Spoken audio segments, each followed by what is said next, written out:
Ranní káva chutná nějak jinak, když v kuchyni je ticho, co se nedá snést. Na ladícím knoflíku zůstal prach a stín. Hledám tu frekvenci, co měla 1000 cest. Už je to rok, co se zastavil čas, co v redakci zhaslo to největší světlo. Zůstal tu jen pocit, že schází nám zas to slovo, co vždycky nás u srdce hřálo. Už je to rok, co nás opustil Jirka, ten hlas, co uměl i mraky rozehnat. V éteru kysu je teď smutná škvírka, nevíme, komu teď dobrý den přát.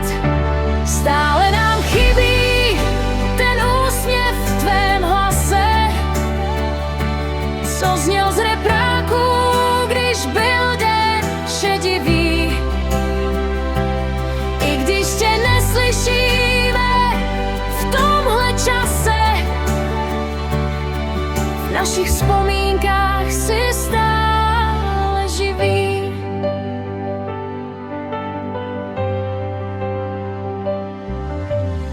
Zůstaly playlisty a prázdný mikrofon,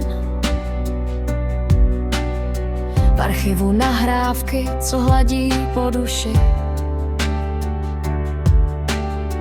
Byl si náš parťák, náš známý to,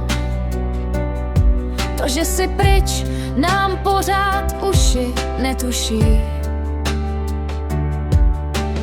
Dálnice, byty i kanceláře, tam všude tvůj humor dál rezonuje. I když jsi odešel do jiné záře, tvoje stopa v éteru stále tu je. Když zazní znělka, co jsi měl rád, na chvíli zdá se, že se zas vrátíš, že začneš o hudbě zas vyprávět a cestu domů nám s radostí zkrátí. Už je to rok, co nás opustil Jirka, ten hlas, co uměl i mraky rozehnat.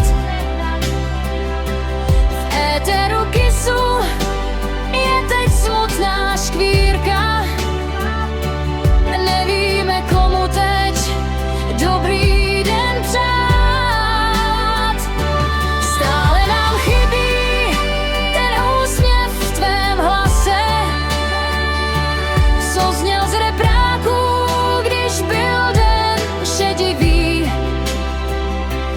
I když tě neslyšíme v tomhle čase, v našich vzpomínkách si stále živý. Díky za každou vteřinu v éteru, slyšíme tě v šumu hvězd. S Bohem, Jirko.